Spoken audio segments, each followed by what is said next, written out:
As Aaron said, I'm Madison Schmalzer. I'm going to be talking about gender and video games here. My socials are there if you'd like to follow me while Twitter continues to exist for maybe a brief amount of time.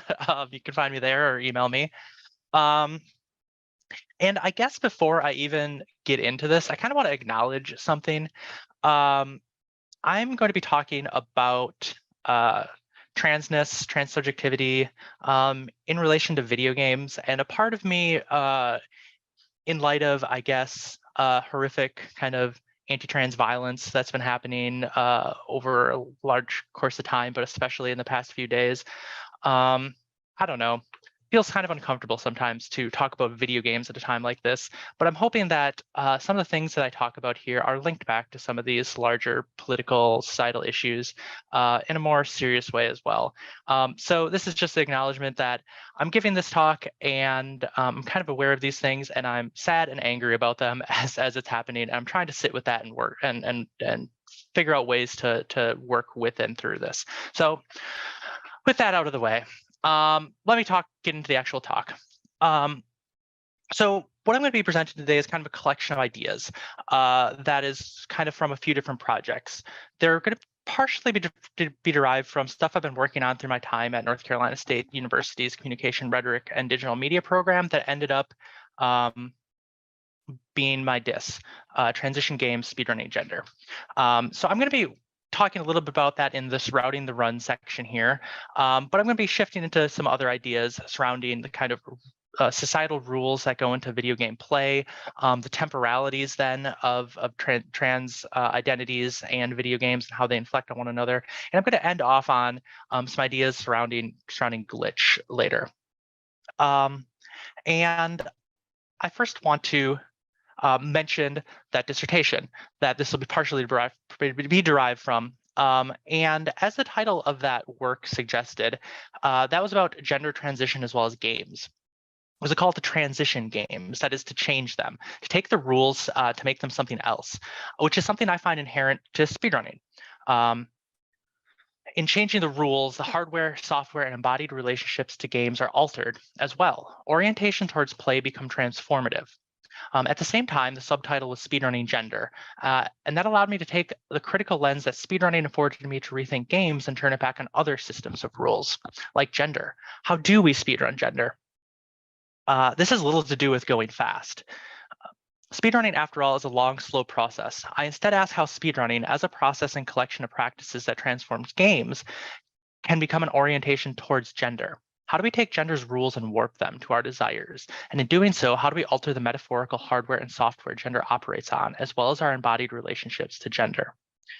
That project was in part an autoethnographic accounting of my time speedrunning and transitioning. It was a grappling with my own gender, as well as an investigation into how gendered subjectivity becomes entangled with technology on a personal level, specifically that technology being video games, and even more specifically, the particular practices with video games that constitute speedrunning. So this is all to say that I actively speedrun whenever I'm afforded the time. And I'm using my streaming layout here. That's what this purple and pink is. That box on the left is generally dedicated to my splits that you'll kind of see how that works in a little bit. And I view playing video games and taking part in communities surrounding them to be a kind of method in and of itself, in a similar way as I view the alterations to my body and presentations to be a research method as well. So that project was really a merging of those two things.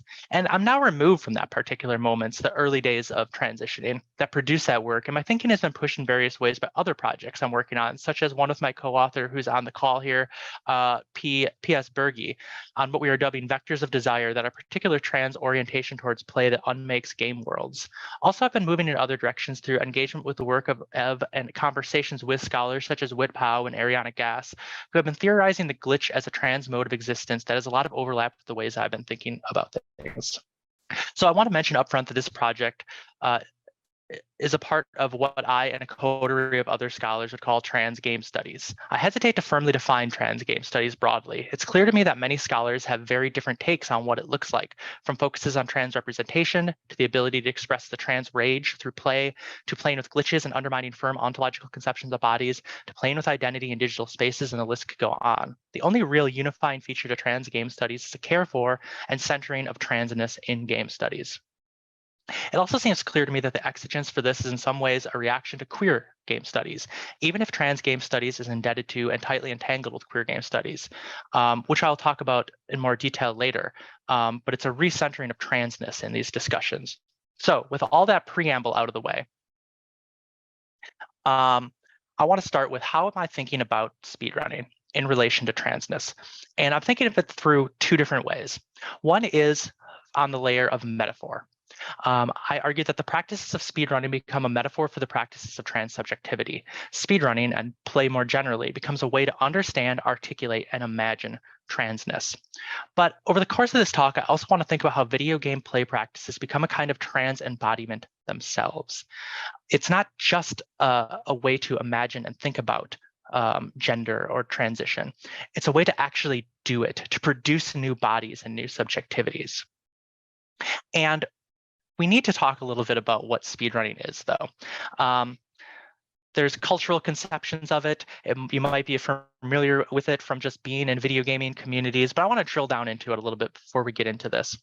And a kind of a radically incomplete definition of speedrunning comes from Speedruns Live, being playing a game with the intent of completing a goal as fast as possible. And as far as definitions go, that's an okay one. It tells us what it is. It gestures at some larger concepts. For example, the goal. What is the goal? We need to set goals according to player desire that we'll talk about a little bit. The fast as possible gestures towards iterative testing and communal practices. But these things are only gestured at this definition. So what I call speedrunning is a technological practice that's rooted in communal histories that emerge from specific technological configurations, along with player desire, that create and indexes orientation towards game and community formations. This emphasizes the active labor that goes into producing speedrunning, as well as the merging of cultural and technological practices that gesture towards communal historical trajectories and materialist modes of engagement. But what does that look like in practice? Well, oftentimes it doesn't even look like playing video games. It looks like something like this, like a Discord server, where there's many people have invested, many invested players coming together to share strategies, to form community, to form relationships, and sharing all that information together. And the moderation that goes into creating that place that is safe for them to do so. It looks like the decentralized leaderboards that communities operate, which, while foster competition, also foster a lot of community formation, because once you have a leaderboard, all runs are shared publicly.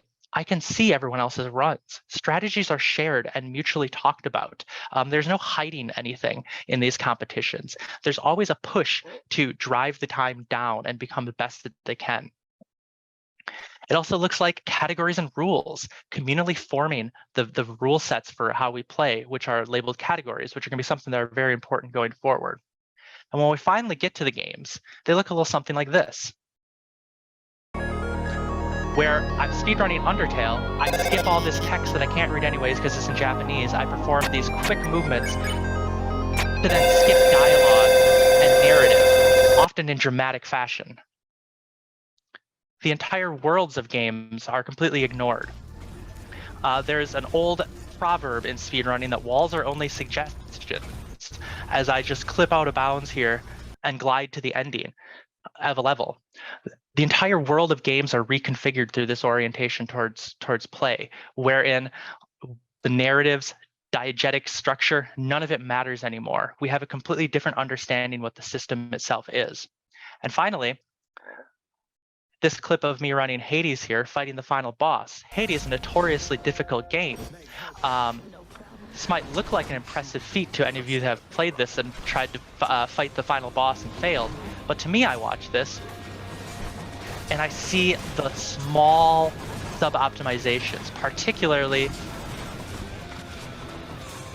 right here, where I missed some rockets. You probably can't even notice. There's so much noise on this screen, but I am concerned with the 5 seconds or so that I lost on this fight. I don't care that I'm going to win it. I care at the optimizations. And this is going to be important for speedrunning going forward. I'll let myself beat the final boss real quick as I give up a Death Defiance. And there. It doesn't matter that I won. It matters that I didn't do it quite optimally. So speedrunning then understands video games as raw materials to produce play that adheres to players' desire. My desire to go fast, to be optimized. It's similar to Bullock and Lemieux's usage of the term metagaming. Speedrunning is in part a refusal of prescribed interactions with games.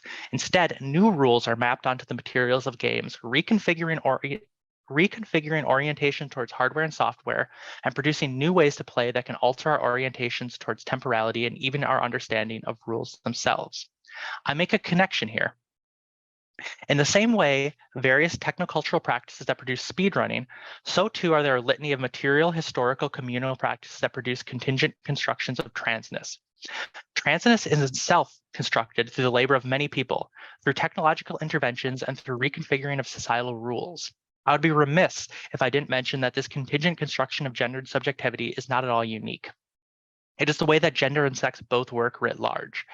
For example, Susan Stryker in her 1994 essay, My Words to Victor Frankenstein, Performing Transgender Rage, she says, "Hearken unto me, fellow creatures, I who have dwelt in a form unmatched with my desire, I whose flesh has become an assemblage of incongruous and anatomical parts, I who achieve the similitude of a natural body only through an unnatural process. You are as constructed as me, the same anarchic womb has birthed us both. I call upon you to investigate your nature as I have compelled to confront mine. Heed my words, you may well discover the seams and sutures in yourself."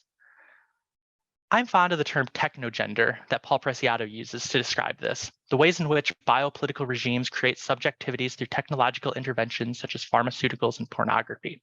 But I'm less concerned here with what Stryker gestures at and Preciado does with dominant subjectivities. I'm interested instead in Stryker's use of desire and assemblage of incongruous anatomical parts. Historically, the production of transness has been a project of working against hegemonic structures that don't allow for our desires to unfold. So we must take it upon ourselves to stitch ourselves together, so to speak. This is a refusal, even when we are all to beholden to normative society in so many ways. From having to conform to cisconceptions of beauty so that we can move through the world safely, to navigating bureaucratic and medical systems that don't take us into account, to the mundane act of interfacing with technologies like the TSA full-body scanners that can't account for trans bodies, we're all too aware of, in Whitpau's words, the mediation by cisnormative societal norms. Speedrunning is one way to perform unmediation through video games. And I want to quickly mention here as well that speedrunning has been analyzed by queer game scholars already, and connections have been made between the two. I draw from P.S. Berge and my draft here of some other work discussing Bo Ruberg's analysis of Gone Home, which speedrunning Gone Home, I should say, which illustrates some shortcomings of queer orientation towards speedrunning. Ruberg argues that speedrunners of the game Gone Home straighten the game by refusing to slow or wander or engage the game's queer narrative, but acknowledge that there is something queer to speedrunning routes in that they resist normative, pre-designated paths through the game. Ruberg's frustrated analysis emerges in part because taking the optimal or fastest route through a game suggests normativity as well. Speedrunners hone a particular path through a game to shave off fractions of a second on their runs. Locating queerness then becomes an exercise in determining what path is more normative than another. There's a focus on normativity and non-normativity here. One becomes more radical than the other, which does not really take into account a trans perspective and is difficult to even map onto speedrunning. Normativity is a fraught term for trans people that are mediated by so many systems that are out of our control and that we exist in uneasy tension with. To me, while there's some power to thinking through the ways that game spaces and play become altered so as to imagine new ways of being, it also misses much of both the act of speedrunning and transitioning. So with that going forward, I'll be focusing on trans desire and the ways that it becomes mediated. In other words, to use Powell's terms, how something like speedrunning is a process of unmediation. And in doing so, I'll attempt to uncover trans temporalities through play in an effort to trans games. And with that, let's talk a little bit about one form of mediation that becomes important for trans lives: rules.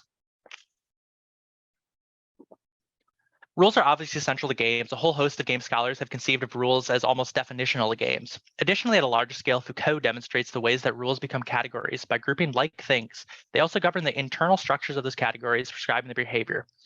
Crucially, there's what Foucault calls a hidden network that forms these categories: gender, woman, sex, normal. All of these categories are more organized and subsequently controlled by rule sets that, by and large, are left unexamined by most. Keeping them unexamined maintains their power. However, these invisible rules become very important to those that don't want to or can't play them. An example: Mackenzie Wark opens gamer theory with this set of questions that reads in part: ever get the feeling you're playing some vast and useless game whose goal you don't know and whose rules you can't remember? Ever get the vague dread that while you have no choice but to play the game, you can't win it, can't know the score, or who keeps it? Wark calls the world as seen by the gamer a matrix of endlessly varying games. And the use of the term matrix is a direct reference to the movie, that very same name, which the character Morpheus gives Neo a speech very similar to Wark's questions. Gamer theory and the Matrix were written by trans women, and there is something particularly trans in the persistent nagging feeling that we're playing by rules that don't quite fit how we want to play. It is hard to put a finger on what this is if we aren't fully aware that there are rules at all. It's hard to directly see standard rules for what they are, and it's impossible to critically reflect on our desires for new futures when we don't understand we're playing a game. But what is the game we're playing? One of these invisible games is a struggle over the rules themselves. So let's shift to the morning of October 16th, 2021, when the Twitter timeline was blessed or cursed, depending on your perspective, with a thread that I'll let Shadow the Hedgehog recite the beginning of here. So take it away, Shadow. You can't catch me. I'm the fastest thing alive. I was thinking about why so many in the radical left participate in speed running. Huh? The reason is the left's lack of work ethic. What? Go fast rather than do it right, and in a Petersonian sense, Petersonian? to elevate alternative sexual archetypes in the marketplace. Fastest hedgehog. Shadow, what the fuck are you talking about? You're a beta male, Sonic. Excellent. That was likely very confusing for most, for more than one reason. One of them being connecting leftist politics to speedrunning, and I will assure you, reading the entirety of this Twitter thread won't clear much up for you. Although it did coin the delightfully nonsensical term fully automated luxury communism that I now use in my day-to-day speech. What this is a thread by a self-described anti-feminism / SJW member of the manosphere, who over the course of 16 tweets in which they liberally cite transphobic Canadian psychologist Jordan Peterson, links playing video games fast to wokeness, the radical left, and communism. But I suspect these typical far-right punchy bags aren't really what are at stake from this person, nor many other people who make similar claims. This thread is turned into meme videos in part because of the ubiquity of these kinds of arguments. Yeah, sure, dude. Speedrunning is for woke, beta cucks, whatever. We've heard it a million times before. So I take this thread as emblematic of many attitudes in gaming communities that attempt to circumscribe correct and incorrect modes of play. The actual genesis of these common attacks lies in the fact that speedrunning undermines the ontology of video games. The current standard rule set for video game culture is actively hostile to a wide swath of people. And ensures the place of privilege for white, cis, hetero, able-bodied men. Policing the rules of interaction with the video games in turn maintains the stability of the rule sets that surround video game culture. There's a large-scale game being played out over the past few decades wherein many players are attempting to define the rules of certain categories to define video games, video game play, and video game players, something that the depressingly relevant history of Gamergate attests to. These kinds of policing of boundaries is seen from TERFs, that is, trans exclusionary radical feminists who use the same tactics of harassment as we see in gaming communities as similar rhetorical moves to violently police the boundaries of gender. For example, J.K. Rowling's infamous TERF Wars blog post, where she lays out her case for why the trans rights movement is dangerous, but we can use her pun as illustrative here. The case against trans rights for Rowling and others like her, including the fascists she and others like her are in bed with, such as Daily Wire commentary Matt Walsh and Chaya Rychik, aka Libs of TikTok, who openly call for violence against trans people, is the redefinition of boundaries. One of their core strategies is digging their heels into the standard rules, and in doing so, take part in similar moves of harassment we've already seen in game communities and amongst the far right. But let's take a step back and think about the generation of rules in speedrunning communities. Firmly defined rules are essential to speedrunning. We don't have runs unless we form categories. But we notice something peculiar about the rules in speedrunning. They're malleable and open to change. What speedrunning categories really are is an indexing into the desires of players. They're arbitrary. This picture I have here is from the Hades speedrunning leaderboard. And you'll notice across the top, there's many categories that have proliferated over time: any heat, 32 heat, 40 heat, etc., on down the line, 3 weapons, all weapons. But I want you to notice the unmodded and modded categories here. Players took it upon themselves to say that the game did not meet their needs and their desires for speedrunning. The game was altered, it was modded, and those modifications came from much debate, much discussion, and much care that went into ensuring that there was a rule set that was fair and allowed for many people to participate. What I find that's really interesting is after these mods have been produced, just a few days ago, another conversation has started, how there's still shortcomings in other ways that people want to play. The formation of a hyper-modded category is currently underway with much debate, many polls, and a lot of discussion amongst the community. Just because there's a category in speedrunning does not foreclose the creation of more categories or the changing of existing ones, and that's very important. I want to illustrate this and to connect it back to transness specifically and the creation of rules behind it. I want to play this poem by Narcissa Wright. She is a speedrunner of Legend of Zelda, 3D Legend of Zelda games, particularly Ocarina of Time. And this poem that she recites over the ending of one of her runs of the game, as you'll see, connects a lot of the ideas around how we create rules and categories and how we can shift our orientation towards them to be more liberatory, specifically through using speedrunning as a metaphor. So I'm going to play this. It's about 2.5 minutes. As OOT90% shifts back to VCJ, my mind wanders to the S adapters, and to the virtual console that doesn't crash when GIM is performed, and to the old Kakariko route, resetting the console to save time, and to the timing method, the arbitrary start and end points. My mind wanders to the homebrewed Wii, the region-freed WAD, to the replacement joystick, to the Hori mini-pad, to the rubber band, tape, and grease. My mind wanders to the practice, the process, the save state, to the Game Shark, the Game Saver, the Gecko code, to the cheating, the splicing, the policing, the audio waveform. My mind wanders to the timer, the inconsistency, the dropped frames, to the bitrate, the capture card, the interlacing, to the emulator, the graphics plugin, the dead zone, the dead zone. The S adapters are subtle, invisible, already in use. I see the grand decentralization of it all. My mind wanders to the IQ player, the fast memory card, the old GameCube laser, to the PS2 disc speed, the sloppy port, the HD remaster, to the PAL cartridge, the patched glitch, the Japanese text speed, to the turbo controller, the rules. All the categories are arbitrary. Perhaps Marsupial said it best. Do whatever you want, there are literally no rules. The futility of it all, the statistical waiting game, grinding endless attempts, waiting for the outlier, never enough, suboptimal, improvable. My mind wanders to the RNG, the frame-perfect timing, the human error, to the attempts, the streams, the splits, to the audience, the shit talk, the clicks, the fame. My mind wanders to the traveling, the marathons, sexually harassed, fleeing, hiding, reclusive, paranoid, getting high, playing Smash, destroying my wrists. My mind wanders to the life I poured into it all, working in a frenzy, managing a community, disrupting speedrunning, building upon it something new and greater. Then it fell in upon itself. Gianna saw it first. I was foolish. It couldn't be unified. All the categories are arbitrary. Finished painting my nails, doing my makeup, put on some mascara, roll up my thigh highs. All the categories are arbitrary. Slip on a skirt, buy a new dress, feel the pain from the laser. All the categories are arbitrary. Leaving the clinic, bottles in my hand, spironolactone, estradiol. All the categories are arbitrary. So I want to dwell on that poem for a second. My mind wanders serves as a kind of a refrain.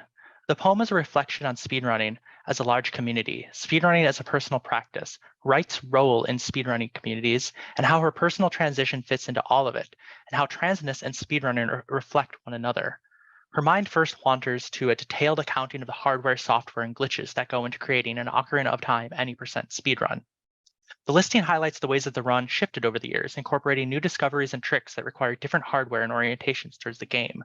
Through these shifts, language develops, such as abbreviations like GIM, which stands for Get Item Manipulation. This term takes on meaning within a particular community of practice where it indexes not only a technological configuration or manipulation of software and hardware, but also a shared history that Wright traces. The language of speedrunning is not just the abbreviations or indeed the words themselves. The development and implementation of GIM, as well as the development of rules surrounding it, are contained within this acronym. Similarly, the old Kakariko root, the homebrewed Wii, or the fast memory card take on historical, emotional, and strategic significance for runners. The communal history and language comes about because of the category, Ocarina of Time any percent.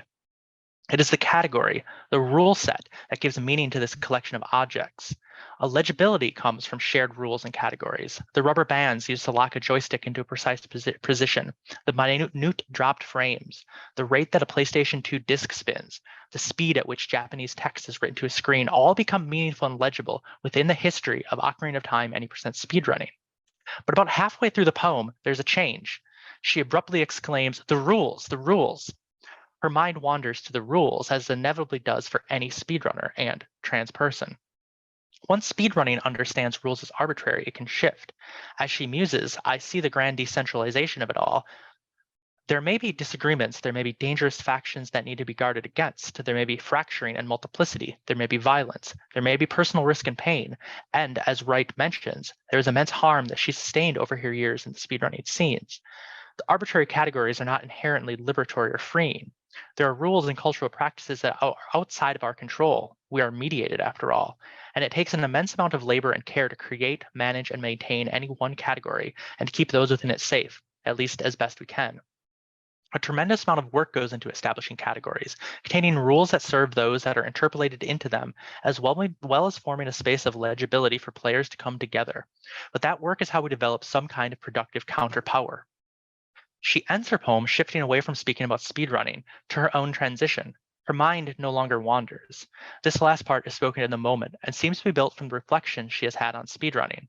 She connects the work, dangers, hardware, software, and rules of speedrunning directly to her own trans identity and the technologies and pharmaceuticals that produce it, while also making a parallel between the two via the repeated invocation of arbitrary categories. Speedrunning for Wright becomes a glitch in the categorical rules of video games, in the same way that her transition glitches and plays with arbitrary categories of gender. Speedrunning and the glitches inherent to it becomes a language to understand transness through and a means to create new modes of relationality, no matter how tenuous and costly those relations may be. And transness becomes a new kind of language and means to make herself legible, just as Ocarina of Time any percent is. So speedrunning is often characterized as a kind of violence, wherein the world's narratives and scripted sequences are destroyed, torn apart, or done away with via the use of glitches and obsession with speed. And this is not dissimilar to how transness can become deployed in some feminist and queer theory, as well as more nefarious circles, as a tool that dismantles gender. And I want to push back on these conceptions. There may be some destruction, but first and foremost, from the raw materials of a video game, the hardware and software primarily, a new way to play is created in the same way that the materials of gender, bodies, clothing, mannerisms, relationships, laws, cultural assumptions, and so on come to be reconfigured to create new gendered subjectivities.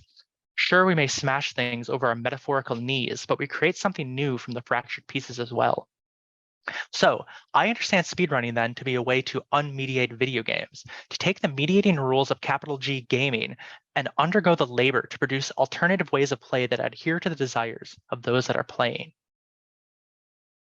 And I've gestured towards the ways that these rules produce alternative ways to engage with the material of video games, offering us glimpses into the ways that trans subjectivity can be produced through play.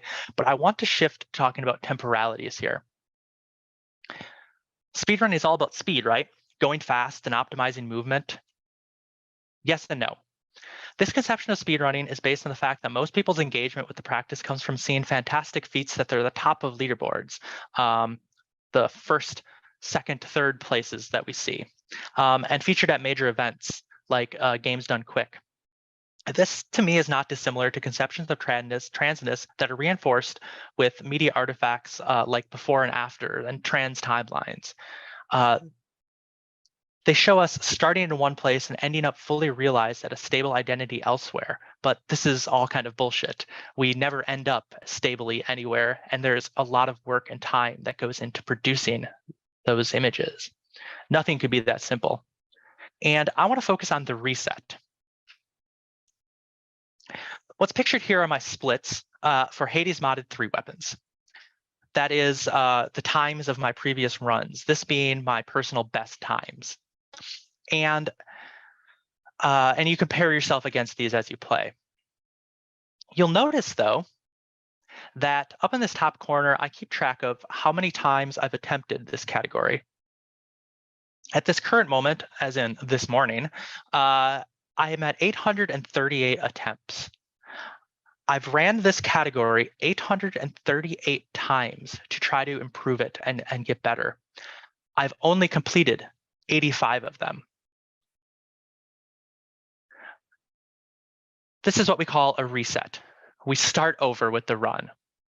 If you aren't on pace for any number of reasons, bad luck, poor play, whatever the case may be, you start over from the top. You reset. It's because I'm interested in optimizing my play. If I'm behind pace, I terminate the run and try again. And it's extremely common in speedrunning. Runs are lost all the time. We start over again and again and again and again and again. It's a slog. It is slow. It's incremental. But each cycle promises a new outcome. We have hope for every new beginning. But there's no perfect run. We know this. It never happens. We can only strive towards something, always changing. And a part of this cycle is documenting runs and strats for others. Like these 2 guides that I just pulled some images from. We share our journeys and hope that other people join our community of people that are dedicated to continually failing, yet finding hope and joy and striving for an ever-deferred and always shifting goal. This is, I argue, a particularly trans orientation towards temporality. To reset is to start over, and isn't that what a transition is? But we don't wipe the slate clean. We build from where we've been, and we also build off of others' work. We break out of, in Elizabeth Friedman's terms, chrononormative temporalities through both our own and others' labor. And we often fail at this, a lot. My transition is a story of a lot of failures to move, speak, interact in the ways that I want to, but these cycles of failure are always moving towards a goal, the proverbial PB. The ever-deferred gendered presentation on the horizon that promises that I personally, and more broadly as a group of people, share a similar desire for a liberation move towards. And this image right here on the screen, I put, because it's a familiar one, that becomes emblematic of some of the things I'm talking about. This is my hormone levels from, I don't know, a few years ago. I don't actually know when this is from. I chose this one at random because it happens a lot. I get my blood drawn over and over and over and over in the same way that I get my face zapped over and over and over, in the same way I have to come out to people over and over and over and over. Small resets that are part of the larger reset of transition. But this image specifically shows the optimization. In the same way that my runs are oriented towards microscopic movements that lead into a successful run, so too am I interested in optimizing my body, of iteratively testing and changing the smallest of details, of tracking them over time and mastering this physical form that'll never be perfect, and sharing that information with other people, of asking for advice online from other trans people when a medical establishment doesn't give us the advice that we need. But let's put this more concretely into an actual speed run. This is footage from an old run of Spyro Reignited to any percent from a few years ago, where everything comes together for me and I reach my goal time. And this part in particular is the hardest part of this run. I entered this level and I paused. I confused the game to send me on a very specific frame somewhere else. I'm controlling Spyro behind this cutscene to enter another level, blindly navigating. Soon I'm going to pause, you'll hear it. And I'm navigating a menu. and I sigh. What I just did was, as you'll see after Spyro dies here in a moment, is I tricked the game into thinking I'm in a different level where there's power-ups, so that I can use those power-ups here to dispatch this boss very quickly. I then will use that to glitch into the final boss and defeat him, shaving off a whole third of the game. Now, the sigh back there after I finally did it, I think is illustrative. It's hard to see, but my splits say that this is attempt 212. I've reset on this extremely precise series of tricks 211 times to reach this point. In speedrunning, the vast majority of runs are reset because of poor RNG, bad decision-making, mechanical errors, and that accumulation of failure of starting over again and again and again helps reshapes orientation towards play, and they can shape our orientation towards other temporalities. And like I said, transition can be felt as a kind of a reset too. I really do get kind of emotional seeing myself in this video. I'm just beginning to grow my hair out. Yes, less than a year on hormones.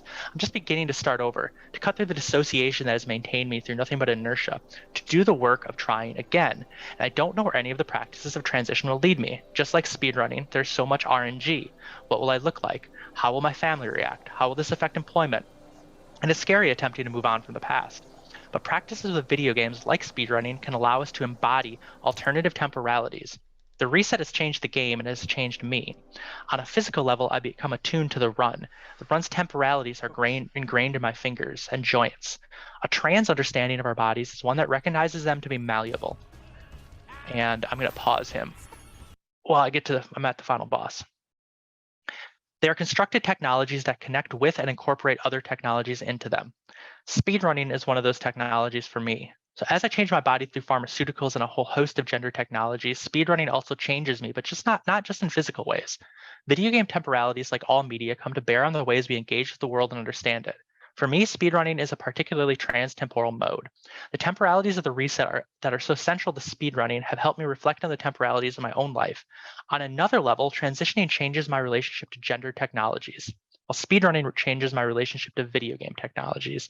But really, it's even more complicated than that, because speedrunning and transition are part of the same assemblage that make up my life. I cannot neatly segment elements of myself.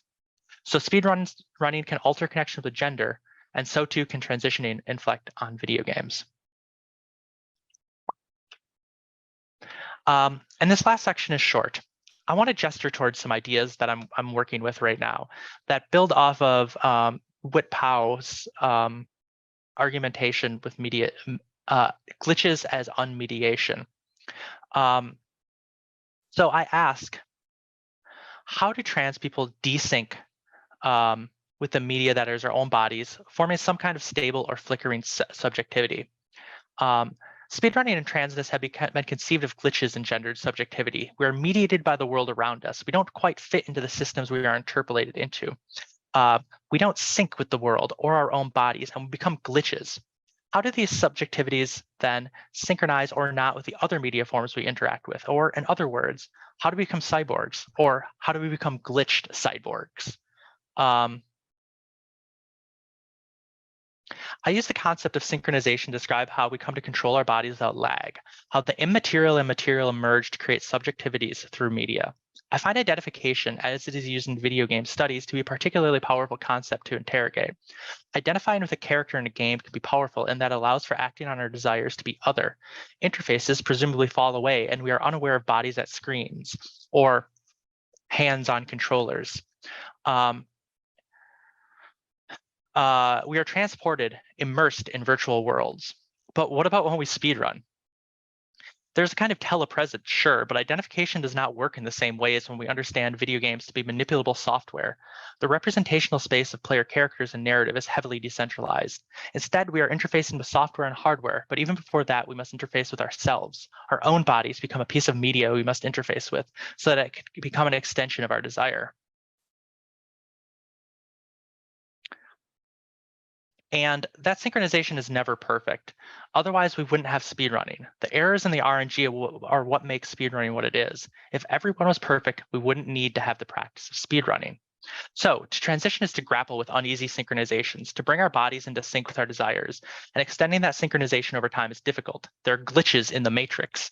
The difficulty is not the same for everyone, and often the difficulties stem from the matrices of gender, race, class, ability, and other forces.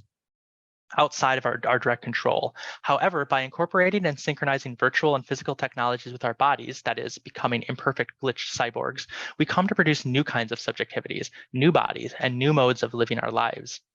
And I want to note that I'm still grappling with many issues surrounding these ideas. While I'm hopeful for the glitch as a means to create liberatory subjectivities, glitches are always indexed, fixed, eradicated, or rolled into existing systems as functions. And I would love to talk about that more in the Q&A, but I'll leave off with that here. Leave off with this. The technologies of video games and the games we play with them, like speedrunning, are one of many technologies of gender, and because of video games' engagement with synchronized cyborg constructions, they become a tool to enunciate, imagine, play with, and embody new forms of subjectivity. So, I said a lot of words. I'm gonna take a break and stop talking, and ask of any questions.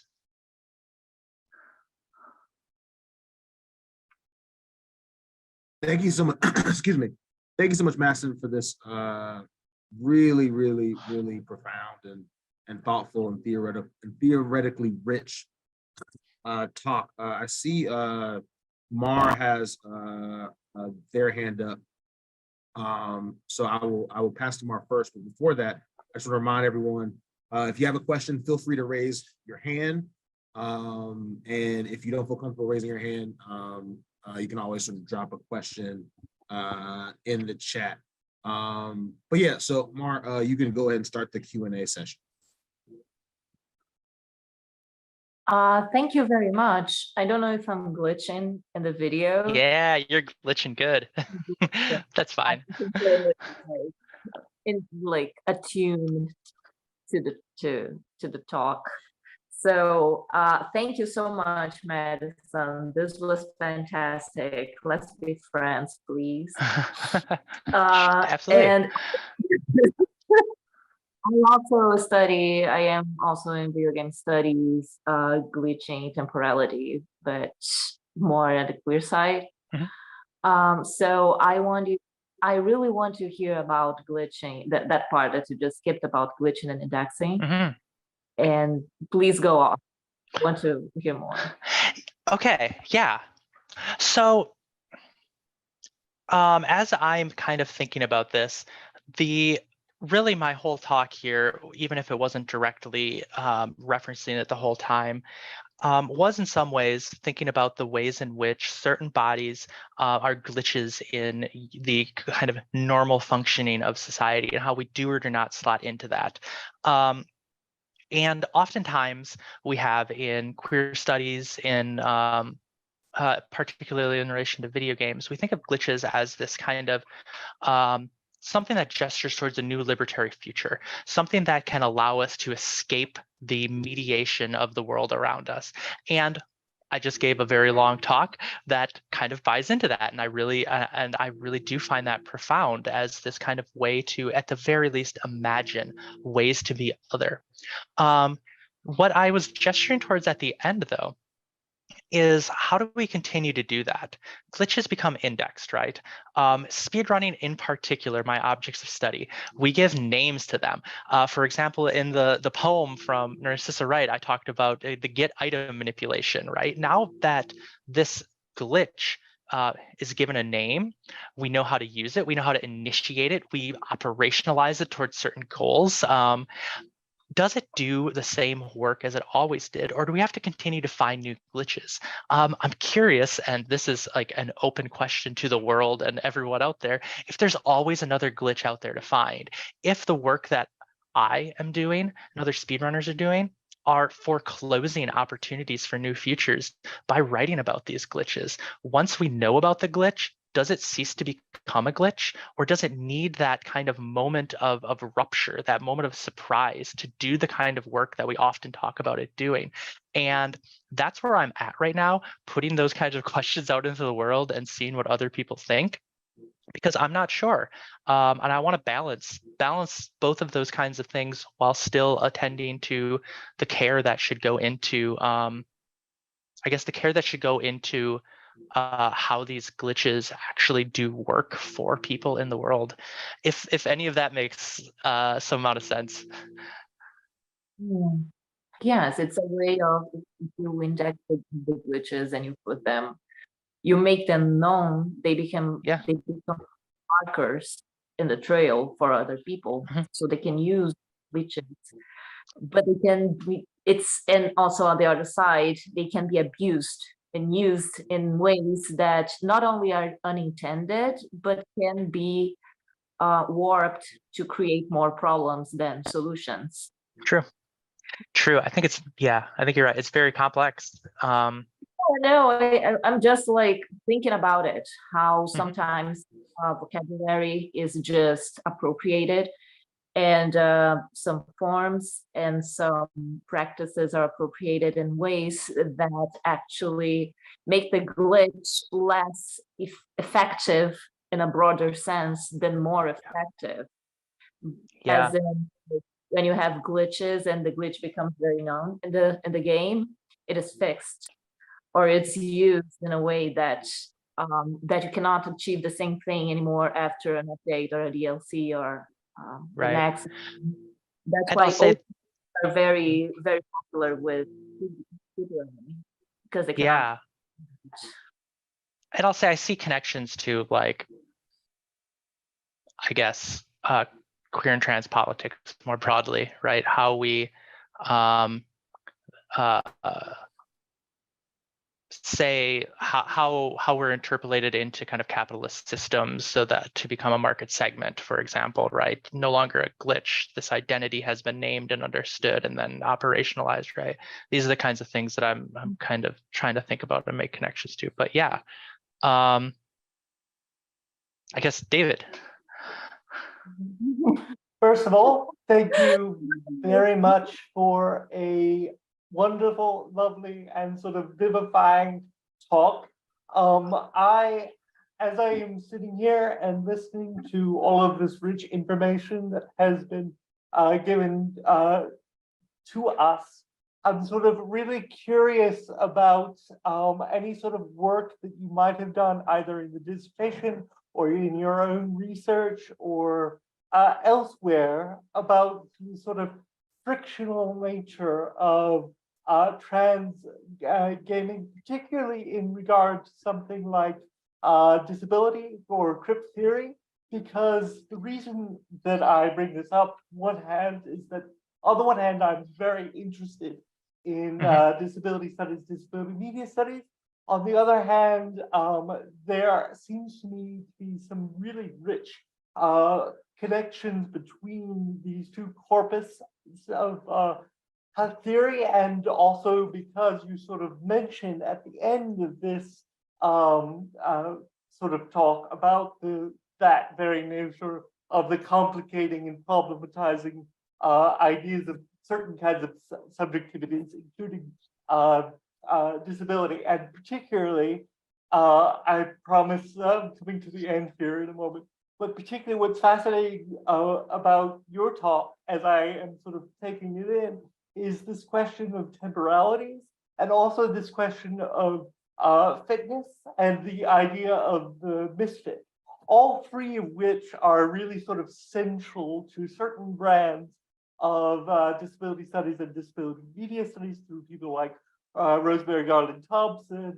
and through the sort of rejection of normative timescales through crypt time, as has been written extensively about. But at the same time, right, the idea of the speed run, of sort of teleological nature on the one hand, and also the notion of the reset on the other, it seems to be that there's some rich connections between these two things.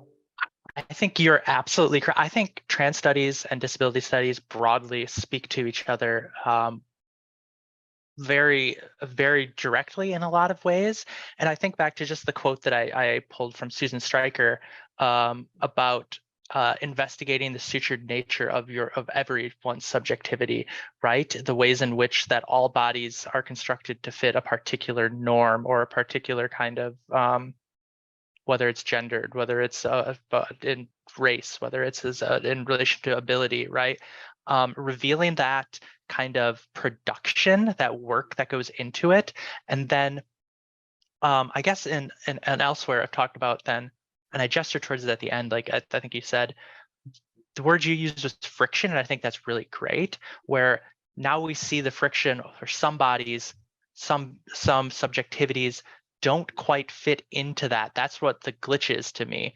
And that's the kind of difficult space where glitch becomes a really troubled metaphor too, wherein it's something that does a thing that produces some sort of new kind of way to exist.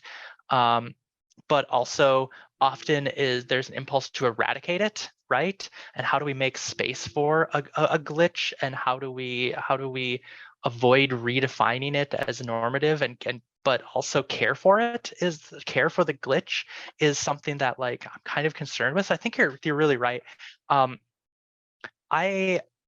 I've talked about this in relation to what I call janky controls elsewhere, where there's a kind of unspoken rule in game development that inscribes how precisely we are supposed to interact with like physical controllers, right? And some games kind of buck that trend. They're janky, or intentionally or otherwise, whether it's designed in or it's just because they don't freaking work. I'm playing Pokemon Scarlet, and that's the case. The game doesn't work in the ways. And I talk about like how that reveals some of the sutures. The fact that normally some bodies can play games unhindered is a fact that their subjectivity has been produced, and games have been produced for that subjectivity to allow for that kind of game. So I'm trying to think about how we can also operationalize the glitch to kind of reveal that and bring that forth as well, to speak to some of that. So those are some of the ideas that came to my head as you were talking. But I think you're absolutely right. There's so much that it can be crossed over, and some scholars have done that work. I think of Cameron Awkward Rich, who writes about the bad feelings of being trans, and he connects it over to kind of disability studies and how to sit with that, and how like to work through and work with those bad feelings instead of like dismissing them, or heal them, or ignore them, or do some self-care or whatever, right? And how do we work with that? So there's this work happening, and I think it's really exciting. Yes. So thank you. And just to sort of add a pin to the end of that, what's also fascinating to me is the ways in which we can sort of think about the desires to be different on a larger infrastructural level, and the ways in which that is being embraced and also commodified at the same time. So thinking about the ways in which, for instance, the Xbox game controller speaks to subjectivities in a way that disability has not been addressed in the past, but at the same time, it's a commodity that one buys and then feeds into the larger capitalist neoliberal structure of everything, and how one cannot find a way outside one system. Anyway, I'm taking up too much time, and no, that's great. Thank you very much. And yes, fantastic. Thank you. Thank you so much, David and Mark, for those questions. We have one question in the chat, and so I want to read that question. It was from Brett, excuse me. So they ask, I'll just read it. They say, I know speedrunning is a very welcoming space for trans people. I wonder if you have any thoughts on the way that speedrunning as a literal trans space relates to your theoretical interventions. Yes, thank you so much, Brett. So you're right to note that. Speedrunning is also located within, I don't want to like sugarcoat things. Speedrunning is also located in a larger games culture. So there are, pockets of the same old bullshit that you see everywhere, right? At the same time, by and large, it is much more welcoming because the labor and work that many people have undergone to make that space, to actively work against the anti-trans kind of sentiments that exist. Places like Games Done Quick have done an excellent job, in my opinion, of producing those spaces, but in smaller areas. The Discord servers and the policies that we're in that are put in place to boot people that are a problem, to make them safe. But to speak to like your question at the end, I do think there is something to the fact that many trans people are drawn to practices like speedrunning, that view the game and the game world as something that is constructed by them and can be reconstructed in different ways, in the same ways that our bodies can be altered, and these interventions that can happen with it. At least through discussions, not formal research discussions, but kind of talking to other trans speedrunners about this. It has come up more than once.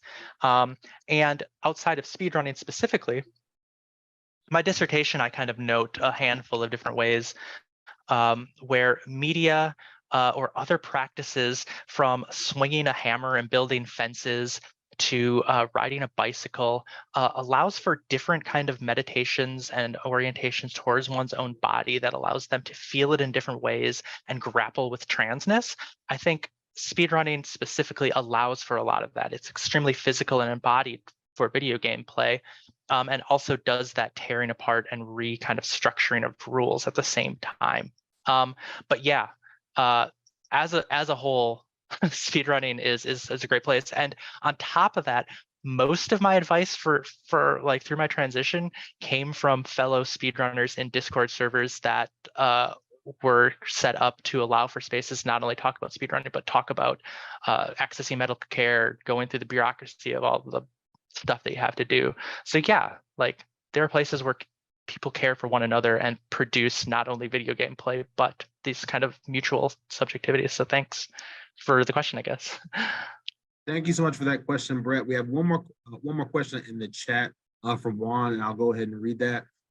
So Juan says, I'm wondering if you can say more about speedrunning as a process of unmediating game worlds, especially in relation to what seems to also be a hypermediated engagement with games through the process of stream recording, run-through recording. Another way to ask this is, do you see speedrunning mediation / unmediation as also creating a trans gaming archive of sorts?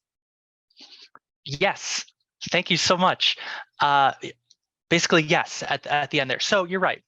One of the things I adore, and I've been working with, well, PS is on the call here, working through this kind of idea of mediation that WPOW in various ways that WPOW kind of introduces us to. And a hang up that I've always had on it is like unmediation, as in deconstructing the norms and existing outside of them, always runs up against the fact that we are remediating in other ways. So we're never getting outside of mediation writ large. So you're right to put a finger on that. And that comes down to some of the problems I'm having with glitch, right? How glitch becomes reinscribed as a norm, right? We always just step into another kind of form of mediation.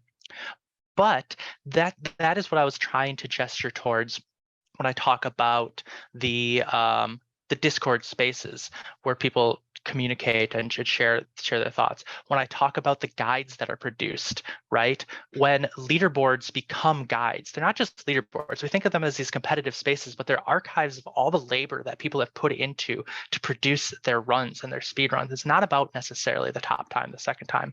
It's about the work that a community has done. And I do view that as this kind of archive. Now, whether it's directly a trans archive, I don't know, but it's a trans orientation towards it, of sharing communally all this research and care that goes into producing subjectivity. There's something particularly trans about it, which may also speak to some of the reason why there are so many trans runners. I think actually on basically all of those leaderboards that I showed you, it had a trans person who was both at the top time and multiple other trans people towards the top. So people are encouraged to get into this hobby through these, and I think it's partially because of that archival work. And it's not just about video games, like I said. There is fountains of knowledge about hormones, for example, in these spaces of accessing doctors and surgeries and things of that nature. So yeah, I hope that kind of speaks to some of what you're asking. Thank you so much, Madison. If no one else has a question right now, I'd like to ask you a question. Oh, actually, no. Rayvon Fouché, he raised his hand. So Ray, I'll pass it to you. Thanks, Aaron. Sorry, I jumped in on you there real quickly. No, it's fine. Yeah, thank you, Madison, so much for participating and giving a talk and for the Hat Lab. I have so many questions, but I'll just begin with a couple. So I guess in your work, so where does the completionist fit into your work and the project that you're doing? So is it oppositional to the speed running, or I mean, what is it just a different space location of engaging, interacting with gameplay? Well, that's why I focus on desire, right? I'm not too invested in structures of normativity or anti-normativity necessarily specifically.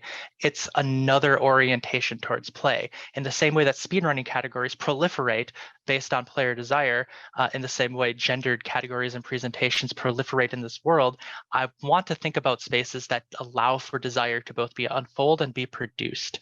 So the completionist is just a different orientation towards the game, one that does generally accept the kind of diegetic and structural framing of the game as it is created by a designer.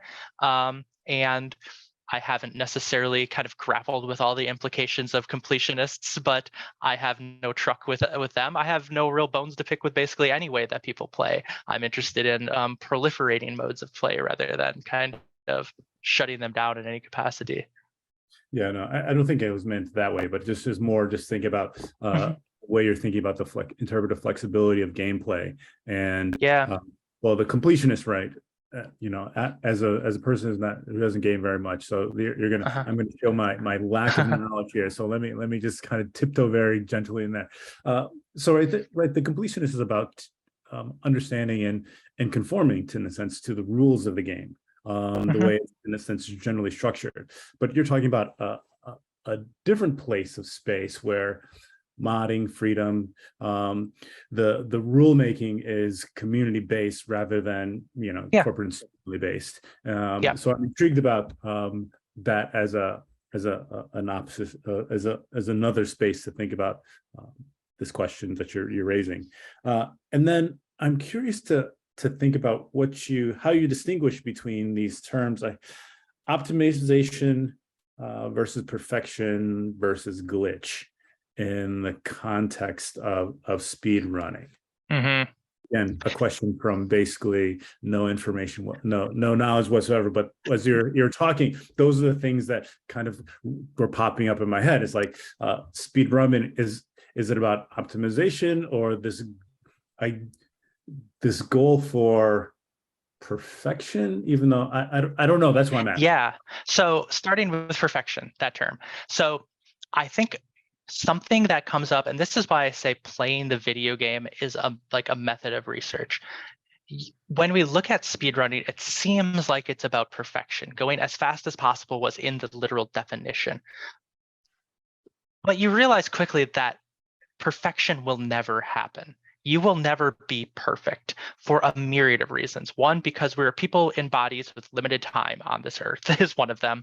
One of them is games don't do what we want them to do. We want to wrangle them into our nice, neat playing, but it won't happen.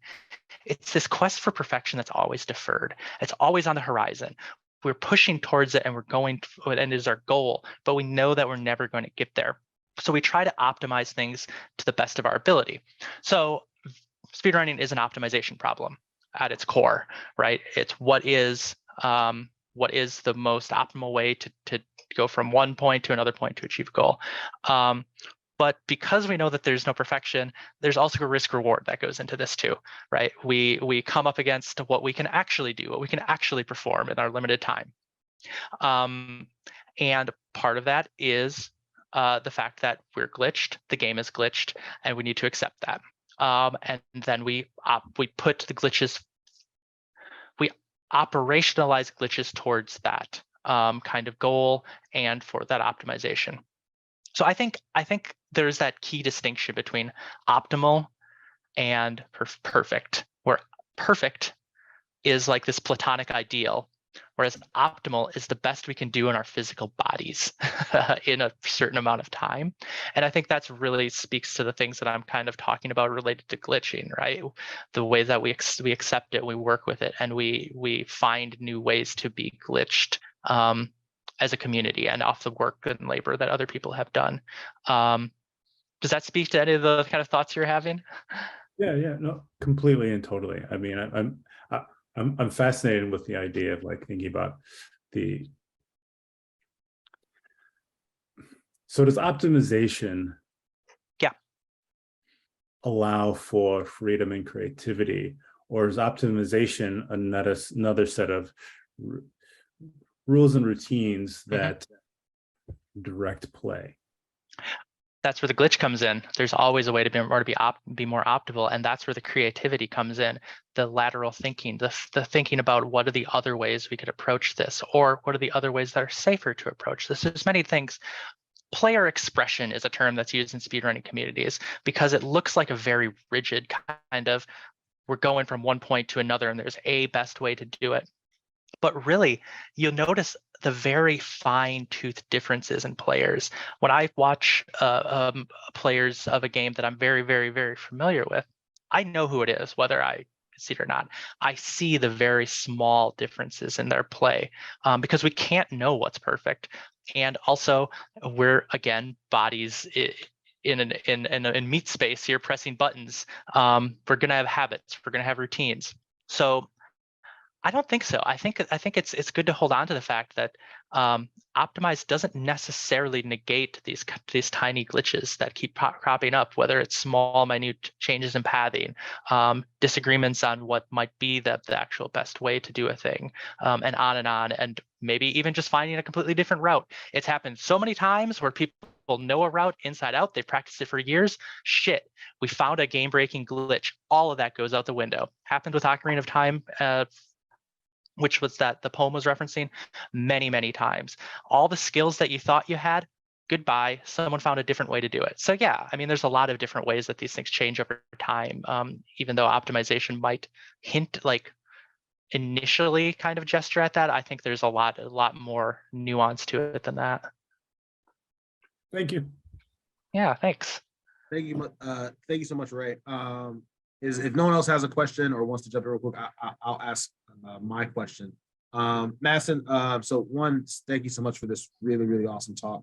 As I said earlier, my question, I think I'd like to just maybe for a moment sort of move away from sort of, as you call it, the technical cultural practice of speedrunning, but still thinking about sort of the intersection between sort of player desire and video games. I'm curious if you thought any in your work, or if you'd be willing to sort of think out loud now about the way sort of and the way and consequences sort of game developers, especially sort of AAA game developers, have sort of using now and have been using sort of the idea of gender choice as a sort of ludic mechanic for freedom, right? The logic is that the player has the freedom to choose where they are in a very specific binary, right? So I'm curious, one, just sort of, and then sort of thinking sort of alongside sort of the controversies with, like, sort of, for example, like Cyberpunk 2077 or whatever the number is, and their sort of issues with sort of transness in their game, right? Thinking about sort of the Conan, I think, MMO that was sort of had people sort of spamming penis and breast size for their characters, right? So I feel like I'm kind of rambling a little bit, but I'm curious if you could sort of maybe talk a little bit more about sort of what I think that the novel thing about your work is that it sort of undoes the fallacy that sort of that opting into a binary, right, is actually free, right? But yeah, so I'll leave it at that. Yeah. So I guess just your last comment there, the fact that choice, right? Oh, we're given the choice of like, but yeah, but that is a limiting feature that limits it to two options. Yeah, well, hold on. Cyberpunk 2077, I, maybe shockingly, loved at launch. Why did I love it? It was glitchy as all hell. It didn't work. So any of these kinds of things that anyone was talking about as far as what was inscribed by the developers, your choice is as good as your guess is as good as mine. My character is now at the skybox of, even though I was driving in a car for some reason, now I'm falling. Like, who cares? This whole world is like deconstructed in certain ways. So I think that's like an interesting example. At the same time, there's that like mixing and matching of these different kind of sexed and gendered features that they tried to allow. And like, I don't know. I think you're already kind of touched on what my thinking would be, right? Regarding kind of player desire and the limits of the designed kind of interaction with this. Because this has to be taken, like, once you're talking about this, there's also a critique of kind of a larger capitalist structure of what the gaming audience has been constructed as, who the kind of consumer, because the consuming audience is constructed in certain ways. It's been historically constructed to be a particular person, how, like, what they're able to do within those constraints. I guess I don't have too many thoughts. I think the Conan thing is hilarious. I love that they give the option to have these over, like, if your desire is to have this huge, enormous breasts or penis, that the game allows you to do that. And I think really directly of the McElroy's brothers, Monster Factory. If you're not aware, Griffin and Justin McElroy, who were kind of founding, I don't know, they're major in getting Polygon off the ground, have a series on YouTube called Monster Factory, where they take character creators and they break them. They just break them to all hell. Their motto is no middle sliders. Okay. And there's exaggerated features. There's silly, bulbous heads. There's all these things that like take a body and reveal that even in these character creators that maybe they are gendered along a binary, we can just fuck with that thing to all hell and back if we want to, and create whatever we want. The features that the character creators are often extremely powerful, and the designers don't anticipate you to use them all. That is how I would kind of connect my like research to what you're talking about. Well, what can we actually do with these? Who cares what they actually think? Who cares what the label male and female says on the tin? What can we actually produce through these character creators would be how I would want to like look into this and analyze. I super recommend Monster Factory. Check some of those out and see the kind of wild quote unquote monsters that they create, which I love that they use the term monster, because there's also like a care and a narrative that they give to all the characters, that they're monsters, they're glitches by kind of cultural convention, but they're these like endearing creatures that they play games with. Then that's what pops into my mind. Thank you so much, Madison, for that thoughtful answer on the fly. I really appreciate it.